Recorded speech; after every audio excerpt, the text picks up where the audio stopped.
I don't know what we're doing. Yeah. I don't know. The laptop's a little bit lower. A little wonky. It's a little different setup than what we're used to working with. But hello, we are live. We are live. We're inverted again. I don't know what that's about. Yeah, what's going on there? I don't know. Oh well. Yeah. Yeah. Hi. Yeah, hello. So today we are here, of course, to talk about our latest book club book, our March book, which was The Twisted Ones by T.E.E. Kingfisher. This is my pick. Little brief overview of what it's about. Although if you're here watching, you should already know what it's about because this is a spoilery discussion. So hopefully you've already read it. But this book is about a girl who goes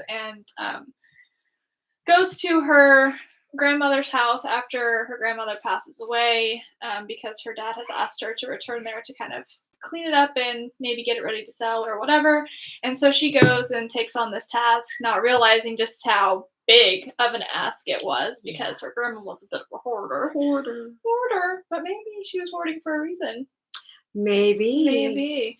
And she ends up not only having to deal with the massive amounts of junk in the house, but also some massive amounts of supernatural things that are pretty terrifying and things that she has to deal with. So, yes.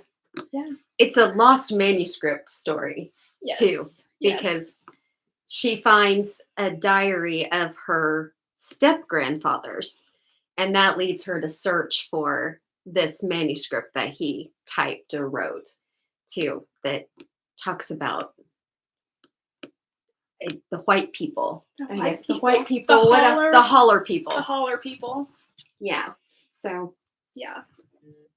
But yeah, this is definitely one of T. Kingfisher's larger books, probably one of her largest books, at almost 400 pages. Yeah. I was shocked.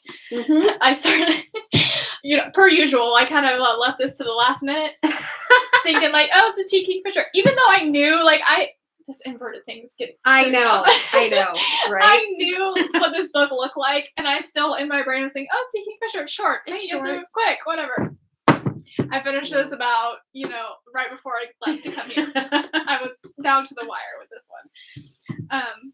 But, yeah, I don't know how I feel about this book. I don't either, to tell you the truth. I haven't rated it yet. Like, oh my goodness. I know, I was looking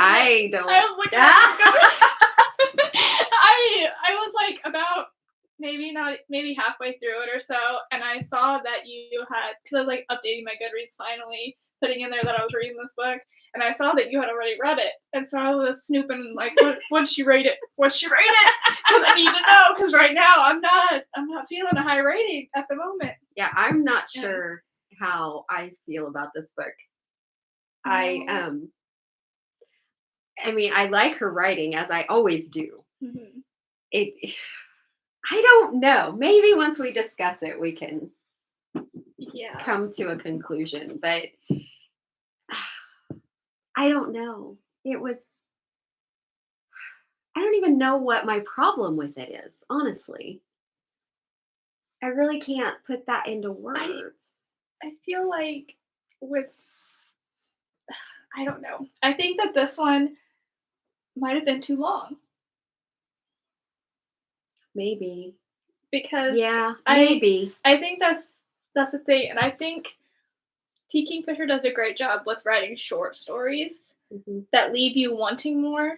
But then when it comes to her having a little bit longer books, they're kind of, I think, falling short for me in the sense of that, like, oh, well, we took up this entire time in this book and waiting for something to happen. In the last 50 pages is where everything goes down. Short story is at the end here, and then the rest of the book's just fluff. But I think that's what I always think about her short books is that they should have been 100 pages longer. 100 pages longer, because she does all the setup and then it just happens so fast. Mm-hmm. But I like you said, this was almost 4 pages though, so it's 200 pages longer than a some of her more recent books, I should say. So maybe it was this needed to be 100 pages shorter. I think so, honestly, because I don't know. I think it felt like there was a lot of repetition. Yes. Going through the house, Like she would go through and make progress, and then like the next day she would be starting over somewhere else. It was like almost the same thing, you know? Yeah. And so I think maybe some of that could have been cut for that, because it wasn't like something. Well, I mean, stuff did happen. That's the thing. Stuff did happen though during that time, but maybe we just didn't need to hear about the house quite so much. The hoarding, at least. The house itself, maybe so, but not necessarily the hoarding, because like every time she cleaned something out, she didn't find something new. So a lot of it was just, oh, I cleaned this out and I loaded up my truck and I took 2 loads of crap to the landfill. Right. Over and over. Over and over. And not, she didn't find stuff every time she did that. So I think maybe that could have been, cut. Some of that could have been cut. Maybe that was my problem with it. So. But I do think it was paced better than her shorter books. Like stuff happened throughout. It did feel like it led up to that ending. It was kind of similar, I think, in pacing to A House with Good Bones. You think? I think it was a little. I mean, this might have been a little bit better, but I kind of felt it was about the same. Because there wasn't like a ton that happened. No, there wasn't. It was just like little bits here. Again, that kind of like made you think, oh, something weird's kind of happening. But it was bigger stuff. I agree. I do agree that it was definitely bigger. It wasn't tiny hints. There was like, oh, hey. Yeah. Like, I was reading this in the garage at like 11 o'clock at night, and I was scared to walk to the house, kind of thing. Yes. It spooked me. Yeah. It spooked me. For part of it. Which I'll get to. There was a part that didn't spook me. And then it turned back around, and that end was like, scared me to death. So. And I'm sitting here going, why do I read horror books? They scare me. Amy picks them. They scare me. Anyway, we can talk about the book, but we do have a craft for today too. We do, kind of. Not a very well set up one. We're just going to make it up as we go along. We are. But I texted Kelly this morning and was like, hey, so for our craft today, you want to do something with pipe cleaner, since we can twist them like the twisted ones. Like the twisted ones. Yeah, twist ourselves like the twisted ones. Or however the thing went, the chant went. I twist myself around like the twisted ones. Lay down like the dead ones. And I don't know, I'll have to look it up again. That was another one of my disappointments, was that never really meant anything in the end. Yeah, I mean, it kind of did, but not enough. It didn't get explained well enough. Not enough. Anyway. So yeah, I don't know what we're going to make with these. I don't know. I thought about trying to make a jellyfish, but I don't know if I have enough skill for that.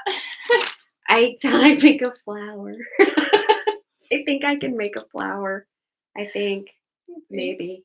We're going to see. We're going to have to like YouTube or TikTok a tutorial. How to make art from pipe cleaners. How to make art. Like every kindergartner already knows how to do. It's a thing. Okay, there's some people that make like bouquets. I have no doubt. But I kind of feel like every kindergartner knows how to do this. Yeah. You know, another thing that disappointed me was it was told in first person. And so the main character's name was Melissa, but they called her Mouse. But because it was in first person, you never got to hear her called Mouse. Yeah, unless she was talking to herself. Yeah. Yeah. Or on the few times her dad called her, but I was like, okay, cute nickname. I want to hear it. I want to hear her called Mouse. I don't know what I'm doing. Maybe I'll just make flowers too. A jellyfish seems a little bit too ambitious. Yeah, too ambitious. I can't even make normal 5-year-old crafts. So, as you've witnessed on this channel, yeah, we're so good at it. Hey, we are the best crafters out there. Well, anyway, so Mouse goes to her grandma's house, and her grandma was a crappy ass person. Oh my gosh, she was terrible. And I was kind of hoping like something would come of that too. Like there would be an explanation, like her grandmother was that way on purpose because Right. it was, kind of talked about that these holler people, the white people, didn't like it because of her attitude because Hmm. she was so mean that it kind of kept her away, kept them away. Right, which I thought was really funny. Yeah. Like goals. I wasn't gonna say it, but I'm glad you did.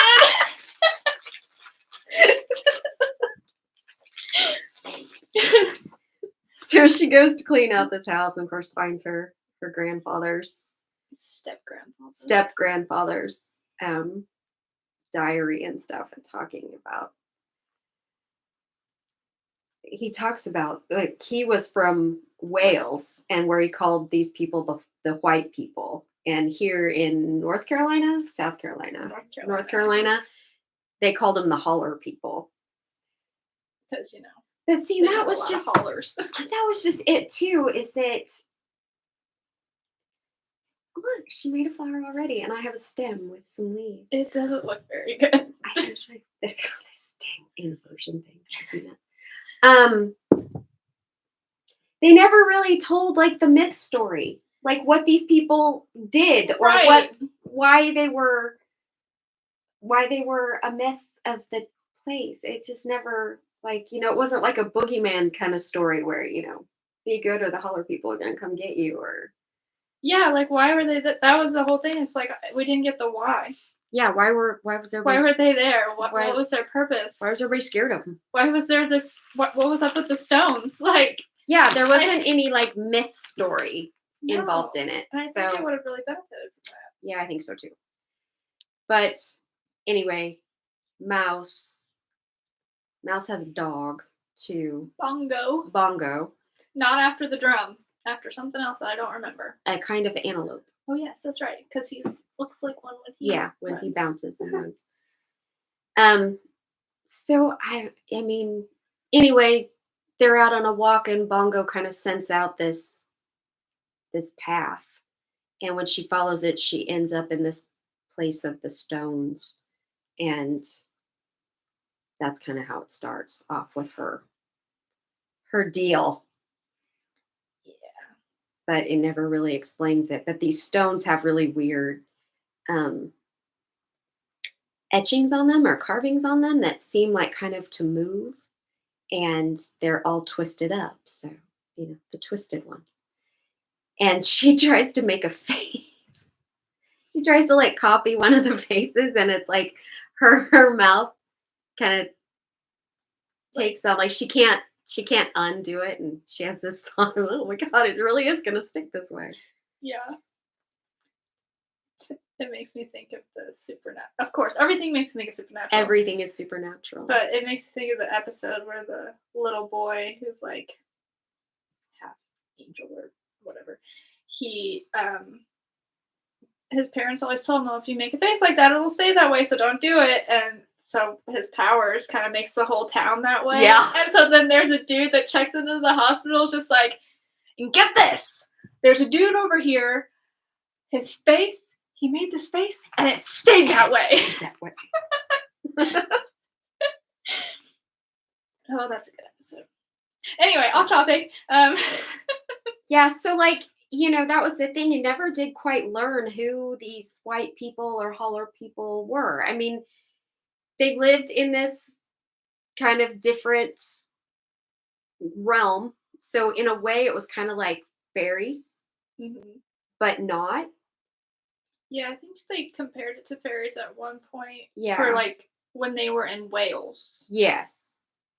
But then when it was in North Carolina, they changed. I don't know. So, I mean, I never could get like the gist of what it was. I guess it was just supposed to be like a mysterious kind of, you wander into this land and you might get lost and stuck and they might eat you, and that was kind of Yeah. So it wasn't really very clear. So it was really not necessarily a story about those people, but kind of like how Mouse gets kind of trapped and has to figure out how to get away. because she's walking in the woods one day and she comes across this thing in the trees that she thinks it's a hunter who's hung up a deer carcass to, let it bleed out. And but the closer she gets, the more she realizes that it isn't, that they have it strung up almost like it's crucified, and the head is missing, and there's a cow skull on there instead, but it's upside down. And like it's been opened up and there's no organs or anything, and its rib cage is spread open, and there's like strings with stones on them, so kind of like almost like wind chime kind of thing, but it's stones. So of course she freaks out, goes to town, gets the sheriff, and they go out looking for it. They can't find it. Of course. And then the part that absolutely flipped me out. And there had been times like she described she was sleeping in her step grandfather's bedroom, and her dog would wake her up like in the middle of the night just going nuts. And when she'd look out, all she could see was like these 3 deer running across the yard. Like 2 of them running normal, and then this third one just really weird, looking like it was lame or something like that. Really weird. So this one night she wakes up and the dog is going crazy, but it's acting really different. And when she wakes up and looks over to the window, the deer thing is in the window, like watching her sleep. Yeah. And it's like, no, thank you. That whole scene I think that was the scariest scene in the whole book. Yeah. And yeah. It freaked me out. Yeah. That was when I was in the garage reading at 11 o'clock at night. I read that one at night too, and I was not prepared. And I had to walk into the house after that, into my dark bedroom, where I immediately pulled the curtains. And it did freak me out. I mean, understandably. It really did. So I was a little terrified of that. So that was really like that thing. That was like what got most explained. Yeah. So anyway, after that happened, like Mouse is all like, we are out of here. And first light, we are getting out. Because what she realized was when the thing moved and the stones were clanking together, it made this like tapping, clacking noise that she realized she had been hearing all along. Yeah, she thought it was like a woodpecker. Yeah. And so, of course, naturally, she's completely freaked out. And she's like, we are leaving. We are out of here. First thing in the morning, we're gone. But then. So they're on their way. They're out the door, and she trips and she falls and she loses the dog's leash, and the dog runs away. And she's like, can't leave without her dog. Yeah. So. Which I gotta say real quick that there was one thing in this book that really perturbed me a lot regarding what she said about her dog. She said twice in the book, I think, that her dog is not her child. It's her dog. And I'm like, girl, you crazy, okay? Yeah, she did say that. She said it twice. She's like, he's not my child. He's my dog. And I'm like, no. If my cats were in this situation, they're my children. Okay, my cats are my kids. And you can't tell me otherwise, so your dog should be your child too. Or else you just don't love them enough. Okay? You don't call your fur babies your children, then you are not a good fur parent. Well, she did say that, but then she sure treated it. I know. That way. It was very, like she was absolutely not leaving without her dog, and she was terrified for her dog and upset about her dog. Yeah. And I don't know if she's trying to be like, he's not my child, he's my dog, as if that's like it's better. I don't know. I don't know. Anyway. I just didn't like that. Like, gosh, poor Bongo. He deserves a better owner. Okay. I also couldn't believe that she didn't spend more time looking for him when he first disappeared. Which I understand that she was scared. She didn't want to go into the woods. In the woods. But she did though at one she did for a little bit, but she said she I would have gone just right away, immediately would have been looking. in the woods. With Like, I don't care. with the deer creature? Yeah. In the woods? Yeah. That's my child. Of course. I don't know. You I don't know. That deer creature freaked me out. Well, Absolutely. Completely freaked my shit out. Anyway, she didn't. But she did stay because she wasn't going to leave without her dog. And so she had met the neighbors and this one neighbor, Foxy. oh my gosh, I love Foxy. Said, I did too. So she was going to come over and stay the night with her. And the deer creature showed back up. And was a little more aggressive. Just trying a to little get bit. trying to get in the house and trying to break down the door, but would never break like the windows. Right. So they were, at least as long as they had the It was door. a very respectful effigy. Yeah, she called it an effigy. But it was, yeah. So as long as they were inside with the door locked, they were fairly safe. Yeah. So and then Bongo didn't come back the next night. So this time, Foxy's two roommates, Skip and Tomas, came over to spend the night too, and the thing showed back up again. Kept trying to get in the house. Oh, it was funny when they finally saw it, because they kind of were at that point thinking like, okay, these women are crazy. The two guys finally saw it. Yeah, and they're just like, oh. Yeah. That was a really funny scene. So I can't remember. I mean, Bongo comes back, but I can't remember why. Well, Bongo came back, and then it was like Foxy and Mouse and the dog. They were trying to get. It attacked during the day or something, didn't it? And they had to get out of the house. Remember when they were in the truck and they were trying to get away? At the very Or end. that was the very end. Why did they decide to go back onto the stone, into the stone place? Because when Bongo came back, there was a note on his collar. Oh, right. That said help. And so Mouse thought that maybe since all this weird things happening, that maybe the person needing help was her step-granddad. Their step-granddad. Yeah, that's right. Brave. So that's right. I remember. She's like, I can't leave him out there. Yeah. And so somebody asked her for help, so she had to go. Which was just like, you're a better person than me, honey. I would have left. Oh, shit, right? It's like, F that person. they're yeah. for, you know? Yeah. So this was the point where it didn't scare me. Yeah. Because they went into the place and they actually met up with the Holler people. Whoa. Got taken. A couple of them. The two that were left. Got taken captive.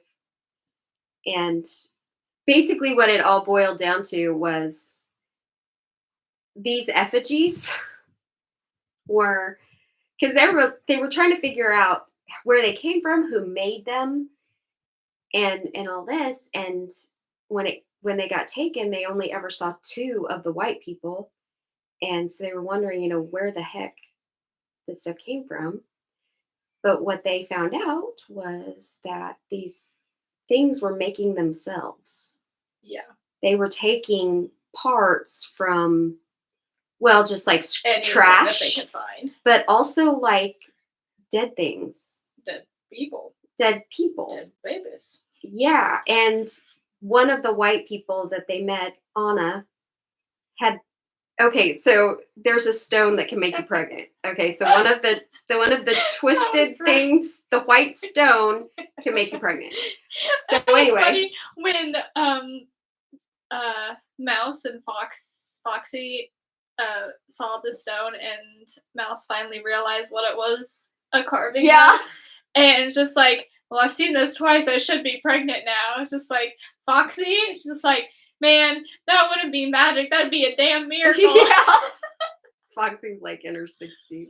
Yeah, I thought that was so fun. I love Foxy. She was just, I did too. Oh my she gosh, was great. She was a hoot. She was great. So anyway, Anna had gotten pregnant several times 7. with by the stone, and they had taken her babies. Well, only 2 of them survived.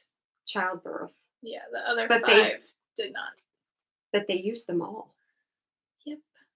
These basically they'd go into this place called the building where this group of these effigies would decide their fate, and in the case of Anna's children, they had decided to kill them and use them for parts. So Anna, I guess, couldn't get pregnant anymore or wasn't able to, but they still wouldn't like let her go. I mean, her whole thing was they were probably going to kill her and use her for parts to build more effigies. I do not know what the hell I just made. A flower. It's something. I don't know. I was going for some 3D sort of effect. And, I like it. well, it's something. Okay, well, there you go. So Anna is the one that put the note on Bongo to lure Mouse in, where she fully intended to give Mouse over to the effigies to take her place, and then Anna would because escape. Anna thought that since Cotgrave, her grandfather. Oh yeah, there was that. Yeah, her grandfather was one of the Holler people, or it was something. Somehow he had their because lineage, they would go ancestry. and basically breed with humans to create more of, continue on their line, but the blood would get thinner and thinner, and so apparently Cotgrave had the blood of the Holler people, as Anna did, and Anna thought that Mouse was Cotgrave's real biological granddaughter. And so she could take Anna's place because only someone with the blood of the white people could get pregnant by the white stone. So there you go. And she wasn't. So step-grandfather, so. Yeah. So suck it, Anna. But even then, Anna still tried to sacrifice her. I mean, at that point, you're pretty much just desperate. Yeah, Foxy took care of it, though. Sure did. Foxy took care of it. I need an idea different than a flower, so I'm gonna Google this real quick. But the whole time they were in the place of the stones and they got taken to the White City, none of that really scared me or. No, and it wasn't for a lack of description, because there was a ton of description. There was tons. It just wasn't. But it wasn't scary. And I think the reason it wasn't scary to me is because it wasn't real world. Because when they left, when they got out and they came back and they were being chased and all of this jazz, I was terrified all over again. I really was. That's fair. I mean, I never had the same feeling I did when the deer showed up at the window, but it definitely was a little scarier. The effigy made of doll parts. That was kind of freaky. I was waiting for it. As soon as they said there was the totes were missing. Like earlier in the book when she's like, I swore I put them in here. And then they weren't there in the morning. That's when I knew. I'm like, oh, one of them's going to show up. Oh, as soon as there was a doll room to clean out. I knew it. I made a little bouquet of flowers. Oh, look at that. Oh, those are cute. Those are cute. I don't think I can do that. Well, if you use your imagination, these look like flowers. They do look like flowers. Here's my little spring bouquet. Look, see, those look like your flowers. Sort of. Not really. Those look a lot better. Well, maybe. Maybe you can make dragonfly. Stems. Yeah, maybe. Anyway, I think it was when it was the supernatural stuff in the real world, that's where it terrified me. But when they were in the supernatural world, I was like, well, yeah, that should be expected. That doesn't scare me. So fair. I think that was the deal. But I just wasn't as scared. It was a little more disgusting, the stuff that was there. but it wasn't scary. But the end scared me because, oh my God. Okay, so they get out of the place and they get home and the door to the house is open. And it's like, you know. If you know, you know, and we knew. And we knew. But they figured out, I can't remember how she figured it out, that the deer effigy that had been visiting the house was her grandpa. And they had said all along that he had died outside. And she had asked her dad, because they said it was a closed casket and all this. And he said, no, the animals had gotten to him. It wasn't the animals that got to him. I don't know if he said that. He just said that he died of maybe. No, yeah, they talked about how it had to be a closed casket. Yeah, but I couldn't remember if her dad was the one that said that or if it was the dude that she called. Because I know that the dude she called specifically was like, scavengers got to him. Oh yeah, that's what true. They said. Yeah, because I think her dad just said that he had died of exposure in the woods. It might have been. She was just like, oh, that's so sad. Like, because at that point she was still reading his little diary and was like, oh, his mind was gone, so he wandered off. And he had dementia. You hear old people wandering off and dying at home or whatever. Yeah, he had dementia, so yeah, it wasn't the scavengers that got to him. It was the stinking effigies that were making as a type scavenger that were making themselves out of parts. They took his parts and they made him. And then when she was cleaning out the house, he was taking stuff from the truck, especially doll parts, and then made an effigy himself that was her grandma. Which, why? Her mean-ass damn grandma. I'll say, like, why? But that was their whole thing, was they kept making themselves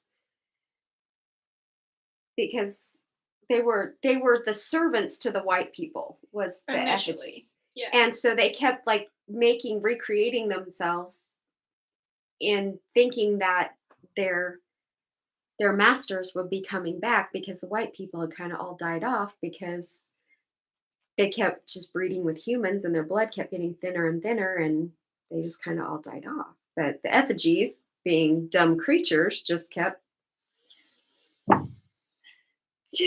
going. just over here calling them dumb. Be careful, Kelly. They're gonna come for you. They're gonna come for me. So anyway, it was a grandma. Oh God. So that's how, because for some reason, Cotgrave, that effigy would never come into the house. He was trying to get in. He kept trying to come home. Yeah. But the grandma one, she wanted everyone to leave her house. She wanted them to die. Mouse made some comment about how, like, that my grandma didn't hate anyone as much as she hated her own flesh and blood. Yeah. And I'm like, dang. Yeah, they did not pull any punches with grandma. No, everyone hated her. Yeah. Even her own son. Yep. But, understandable. She just sounded like a terrible person. She was a piece of work. Made me feel pretty lucky with all of my grandparents, that's for sure. Yeah. Little. Gosh, I think that my pipe cleaners were different sizes. It's going to be a butterfly. No. Well, it just looks like a turd with half a It just looks like a turd. Goober. Oh, man. Well, anyway, I liked it. I liked the story. Yeah, and I think maybe it was intentional to not include much information on the white people. Like, they were just supposed to be this big mystery. Nobody really knew anything, so there wasn't really anything to tell. Yeah, but I think once they got to their world and their lair that there should have been more knowledge of what their purpose is. I think that was well, or who they were. I guess that was the thing, because when they were going through the town, there would be like mural carvings that would just kind of show, like big people with little people, and then the big people would be gone and the little people were left alone, and so basically like detailing that this civilization had died out pretty much. But there wasn't anything about who they were or what they were or anything. Yeah. I think that would have been very helpful.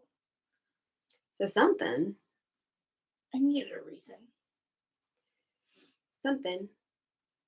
But anyway, there wasn't. So that was kind of, I did like it. I did. And her writing is good. It always is. Mm-hmm. I don't know. It just felt a little bit lacking. Yeah. Which surprised me. I didn't think that I'd have a T. Kingfisher book that I don't know, like the feelings I have with this one are just not normal for T. Kingfisher. Mm-hmm. So I don't know. I don't know how to feel about it. I don't know how to rate it. I think I'm sitting at 3. I liked it, but yet it still wasn't quite enough. But I liked everything about it. I liked Foxy and Skip and Tomas, the goth lady at the coffee shop. Enid. I liked her. I liked all the characters. I liked their interactions. Mm-hmm. I really liked the end. How they got trapped in the house and how they got out, and that was good. That was a lot of good action. It was. It really was. And like it spooked me. It most certainly spooked me. I don't know what the hell I'm doing here. I don't either. But do we ever know what we're doing with our No, but I was like, I want to make a dragonfly, but I'm not sure that this is looking in any way, shape, or form like a dragonfly. Well, so I don't know. I think it looks a lot better than my turd. It doesn't look like a turd. It does look like a turd. It doesn't. Yes, look at it. Look at it. It looks like a turd. Stop. It does. Turds don't have wings. Well, if you remove the wings, then you have a turd. Red Bull has wings, not turds.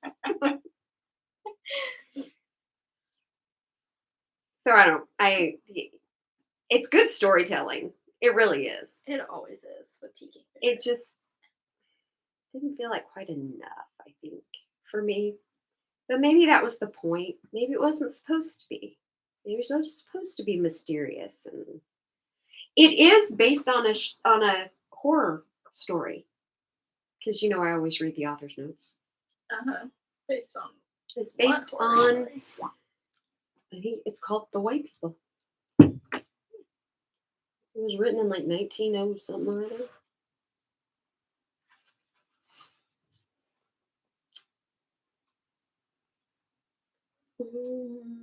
The Green Book, which is a book that Cotgrave kept referring to in his diary,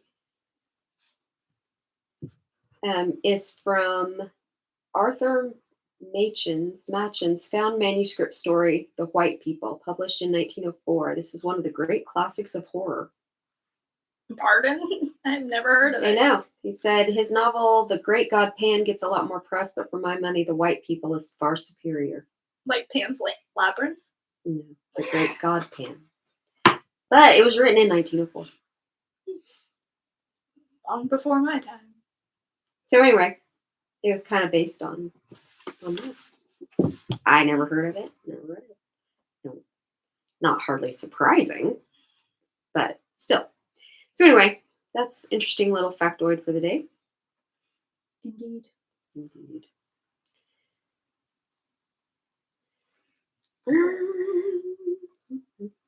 So I don't know. I enjoyed it. Yeah. I didn't hate it, but I also felt like I kind of got bored with it at times. Yeah. So that was disappointing.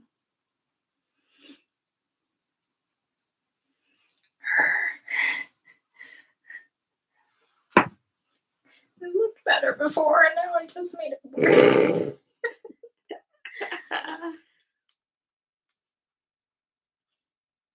Why can't I do this?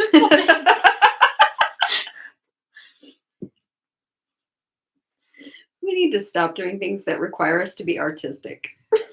I agree. We should have like a game, not like beer pong, but something like that, where you just kind of like not a whole lot of thinking needed. Not a lot of thinking involved.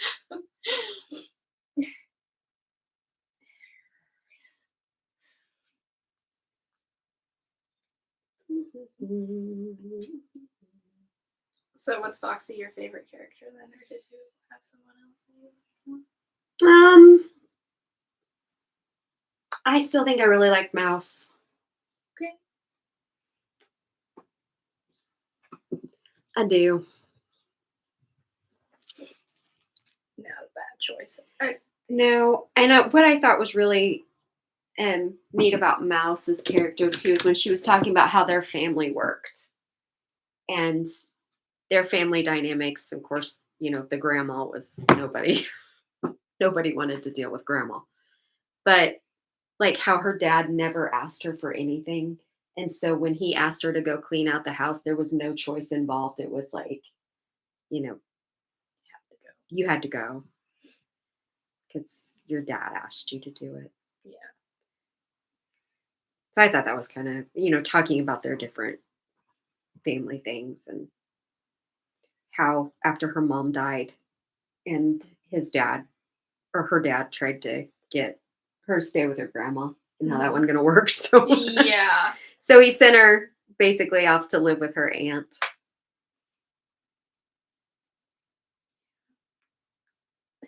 Like, thank God she didn't have to go live with her grandma. Yeah. It's so cute. There you go. I don't know about the whole antenna thing, but You were over here being like, we should do artistic things, then whipping out a beautiful dragonfly. oh, whatever. It's the truth. Anyway, I think I like Mouse because I did like her kind of commentary on things, and it's kind of neat. Yeah. I think my favorite was Foxy. She was Trip.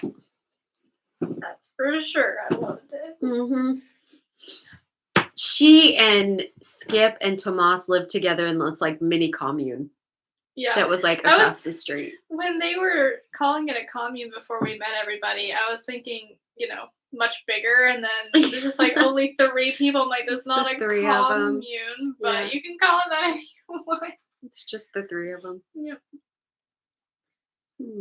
What to do now? It didn't take long enough. What else do we have to discuss with the book? We might be actually coming up to the end of this discussion. Yeah. I mean, yeah. It is scary. In some places. Especially if you read it at night. But I think maybe that's what made at the first, what made it so scary is like everything was so normal. Mm-hmm. And then, boom. Bam. Emerald Lagasse. Bam. Yeah. And I was expecting something different. So, because I was expecting it to come like out of the house. Yeah. Like the doll room something to come from the doll room is kind of what I was expecting. Oh yeah, because you can't trust dolls. You can't trust dolls. No, when there was a doll room, and I went, oh no. Oh no. Hey, look, there's your flowers.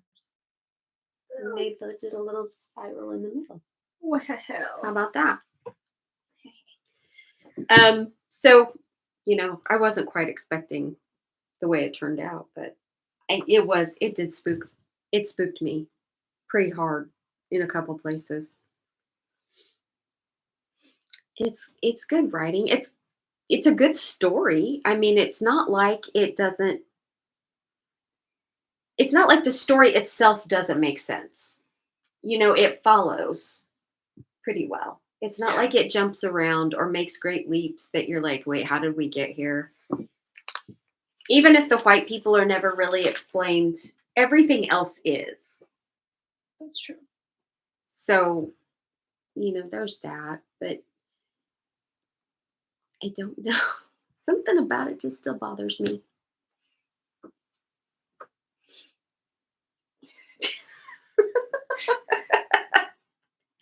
Don't mind me.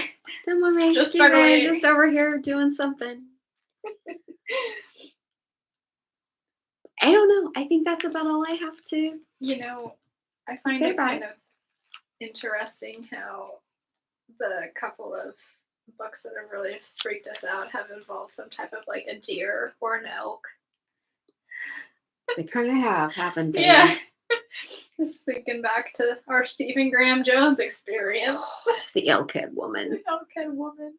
That was creepy as hell. And now we got the deer skull effigy to add to the elkhead woman. The thing was, it was the fact that it was upside down.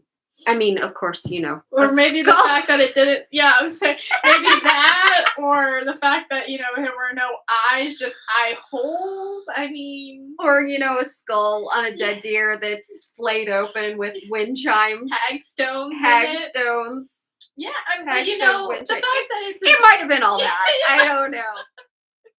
But the fact that the flippin' skull was upside down. Yeah. And then when Foxy was talking about how, like, oh yeah, we've seen some things like that before. Like there's a raccoon, and there was some other things, and I'm like, what?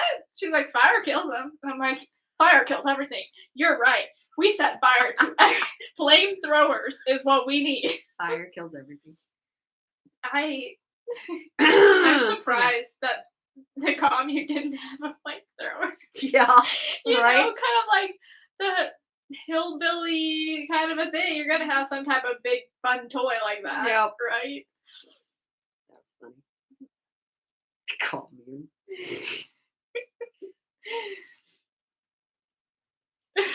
My butterfly's looking like an effigy. Hey, there we go. We're making effigies. That's what we're doing. There's just something wrong about them. They're just a little off. There's just something seriously wrong about this. I don't know what, but there's something wrong here. It looks a little better from this side, but there's something wrong. Oh, good times. Anyway, yeah. I'm not sure I can go 4 for this book. No, I'm just not sure I can. 3. I just think the fact that the white people were never explained very well. Oh, look at her butterfly and her flowers. I'm artistic. Look at that. Proof. But yeah, I agree. Like the twisted one. That and the fact that I think it was a little too long. Like, yeah, all of the complain about her short ones that they aren't long enough, but yet the longest one is a bit too long. It could have done a little bit less with cleaning out the house. Yeah. It never played in. I mean, like, I thought like little pieces that she found, like maybe a piece of the manuscript here. She never found the green book. Nope, never found the green book. So it's like, that's kind of disappointing. And I thought when she had she was talking about on that one back porch where it was just a wall of newspapers, and then like that whole top floor was like walled off, and that one room was just packed full. I thought something was going to come, like that was the only thing keeping them out. Yes, that's what I thought too. And that's why I was thinking, like, oh my gosh, her grandma figured it out. And that's why she's hoarding all of this stuff. Because she's blocking all of the entrances. She's blocking everything. It's like a zombie apocalypse, and she's just like boarding up all the windows and doors. It's a protection. Yeah, but it didn't really seem that way. No, that never really. Maybe the back door, the porch area, kind of a little bit, because that was where. The only thing that it really played in is in the end when they burned the house down. And it was just so full of crap that it caught and burned. Right. So, I don't know. That was the only thing. But I really expected it. Like when she started to clean out the house, that like things would start creeping in. Right. That's what I expected. Something like, because everything happen outside of the house. It'd be just on the outside, and I just was So why did we waiting for spend something to come to the bedroom door. So why did we spend so much time in the house when nothing really happened in the house except the end? Yeah. That was definitely a little disappointing. Yeah. If you would have just taken all of that out, then it probably would have been fine. You would have had 100 pages less and a much more concise story without the repetition. I think so. But it was still a neat story. The manuscript was cool. I like the idea of the lost manuscript or found manuscript. Come in, and when she was first reading the diary, that was kind of creepy. So, that was neat. I enjoyed that part. Yeah. But I think just on the whole, it just wasn't. It was too many pages, but not enough story. There you go. Yeah. There you go. That's my final verdict on that. I agree. Okay. Well, we still managed to talk for almost an hour. So. Wow. That's because we're so skilled at that. Rambling. Talk about a lot of repetition. Yeah. But I think, that's going to do it for me on this one. Yeah. I don't know. I'm so glad we read it. I think it was pretty good. I mean, I'm never going to be mad for reading a T.E.E. book, I don't think she could ever disappoint me that much. So. Nope. I don't think so either. I'm keeping it at 3, but not a bad story. If you want something that could creep you out, this might do it, especially at some parts. But yeah, so definitely. There's that. Let us know in the comments what you guys thought about it. If you read it, we'd love to discuss it there since we didn't have anyone on our chat today. Nobody chatted today. That's okay. But we do need to announce our next book club books. Plural. Yes. We're going to do our next 3. Our second quarter. I think. I still have to decide which one I want to pick for mine. But Kelly has her 2 picked out. I do. What? For April? May, June, and July. Yep. That's what we're doing. May, June, and July. So for May, we are going to... wait. For April? Oh, do we have an April? Oh, April. This is April. Wait. April, January, May, February, March. June. April, May, June. May, June. Yes, April. So April's book is going to be The Beautiful Ones by Sylvia Moreno Garcia. I'm excited. Yay! I really have no clue what it's about, mostly. Kind of just saw the author. Because, it's Sylvia Moreno Garcia. So, they are the beautiful ones. Los Sales, most notable socialites, and this spring is Nina's chance to join their ranks, courtesy of her well-connected cousin and his calculating wife. But the grand season has just begun, and already Nina's debut has gone disastrously awry. She's always struggled to control her telekinesis. Oh. Neighbors call her the Witch of Old House, and the haphazard manifestations of her powers that make her subject to malicious gossip. When entertainer Hector Alvray arrives in town, Nina is dazzled. A telekinetic like her, he has traveled the world performing his talents for admiring audiences, and he sees Nina not as a witch, but ripe with potential to master her power under his tutelage. With Hector's help, Nina's talent blossoms, as does her love for him. But great romances are for fairy tales, and Hector is hiding a truth from Nina and himself that threatens the end of their courtship before it truly begins. Bum, bum, bum. So that is what we're going to be reading for April. And then for May. And then I have choices, but I think you have 4 choices that I narrowed it down to. But for right now, what's it going to be? I think What's it going to be? With The Thursday Murder Club by Richard Osman. I think this is words. I think this is what I'm going to go with. That would have been my pick. Okay. Cool. I'm hoping that this has enough that we can discuss, because I think it's like a murder mystery book. Mm-hmm. So I don't know how much we're going to be able to discuss without giving things away. But I guess it's a spoiler video. So it doesn't matter, Amy. It's a spoiler video. Nobody cares if you give it away. Well, shoot. Then I could have picked everybody in my family has killed somebody. But that's okay. This one I think is going to be fun. It says here on the back, In a peaceful retirement village, 4 unlikely friends meet weekly in the Jigsaw room to discuss unsolved crimes. In the Jigsaw room. Saw fans know. Together, they call themselves the Thursday Murder Club.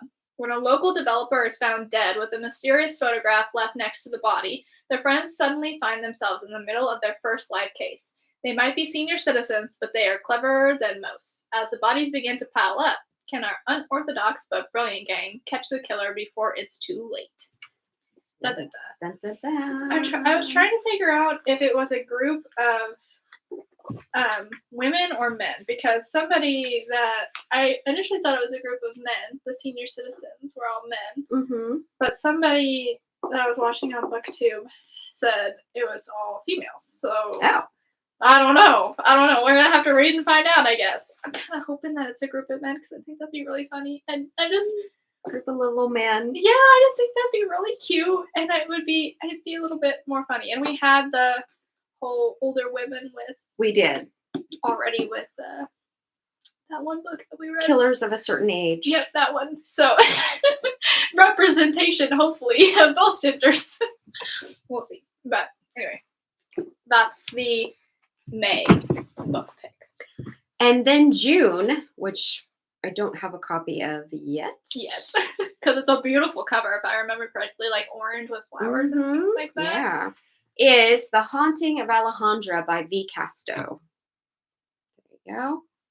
So, Alejandra no longer knows who she is. To her husband, she's a wife, and to her children, a mother. To her own adoptive mother, she is a daughter. But they cannot see who Alejandra has become, a woman struggling with the darkness that threatens to consume her. Nor can they see what Alejandra sees.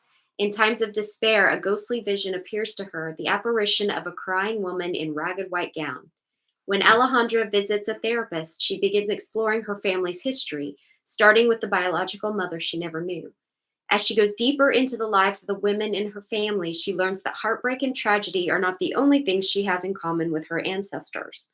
Because the crying woman was with them too. She is La Llorona, the vengeful and murderous mother of Mexican legend. Yeah! And she will not leave until Alejandra follows her mother, her grandmother, and all the women who came before her into the darkness. But Alejandra has inherited more than just pain. She has inherited the strength and the courage of her foremothers, and she will have to summon everything they have given her to banish La Llorona forever. Boom. I'm pumped because that's one of my favorite, horror stories. It's like very based in Mexican culture, and obviously they made multiple movies about it. But oh my gosh, so good. Supernatural. You know what she's gonna say. Well, I wasn't actually. I was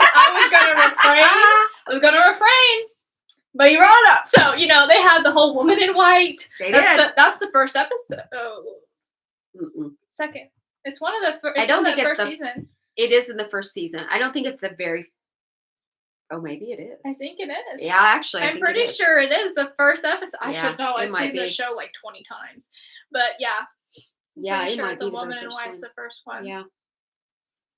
Anyway, I'm gonna bring you down for a minute because I have a feeling that this is gonna be a little more not just I think it's gonna be a little deeper than just a straight up horror story. I'm just temper your expectations. Because when it talks about shared pain and that, you're going to get into generational trauma and things like that. And the cover alone lets me know that it's not just a straight up horror book. Yeah. So that's fine. I think it'll be really I'm good. just excited for the horror aspects that are going to come with it. And we're going to come back in June and she's going to be like, it wasn't enough horror. That's why I'm telling you right now. I'm tell you right now. Anyway, that's our next 3 books. So I'll post them all on our Instagram at Everyday Epic Book Club, so you guys can see it there. And then pay attention to this one first. God, this inverted thing. I know it's messing with me. This one first. We'll be discussing this the first Sunday of May. Yes. I think. Yep. We shall. Yep. We shall be doing that. So, yeah. Be prepared. Okay. So there you go. There you have it. It's going to do it for us. Our final creations here. Our twisted ones. Our twisted ones. Yeah, oh, that's that back. That's the back side. What the hell is that? I don't know. I don't know what the front side is either. And this really strange little dragonfly, and I'm not sure what I was trying to do with this, so I don't know. You know, we tried our best. We did. I think these turned out better than our last 3 crafts. They have. They have. Maybe that's our thing. Preschool crafts. That's what we need. Yeah. Preschool crafts. And when you have to Google what every kindergartner knows how to do. Anyway, we did. Yeah. Twisted ones. There we go. Okay. Well, that's going to do it for us today. Like I said, let us know in the comments what you guys thought of this book. If you're excited about all of our upcoming book club books, go follow us on Instagram and TikTok at Everyday Epic Book Club. Have to think of the of the handles. I'm pretty sure it's the same for both of them. And give the video a like. Subscribe if you're not subscribed. Go join channel memberships if you want more things. This is a very choppy outro, but you know. Do this, and then do that, and then do that. Do all of the things. Yes. And then keep coming back every Sunday to see our faces. At about 3-ish o'clock. Ish. Next week is going to be our wrap up for March. So if you want to see what we thought about all of the... it's going to be a big one. Yeah. It's going to be a big one. Yeah. So strap in. I am 5 years old. Okay. Because there's a lot of romanticy, so you know. Yeah. Okay. Anyway, that's all I got. Yeah. And, check in, join, and do all of that because there's not just book content on Amy's channel. There's all sorts of other things like home decor and shopping and cleaning and organizing. There's some baking and home renovations and just all kinds of things. And if that's still not enough content for you, you can head over and check out her blog where she has posts on traveling and Watch It Wednesday where she rates Netflix shows and Foodie Fridays where she reviews restaurants. So you can get all of that and be a part of the entire everyday adventurer family. Yeah. There you go. All right. Well, I hope you guys enjoyed watching. And I'm Amy. And I'm Kelly. And we are the Everyday Epic. See y'all in the next one. Bye. Still bye.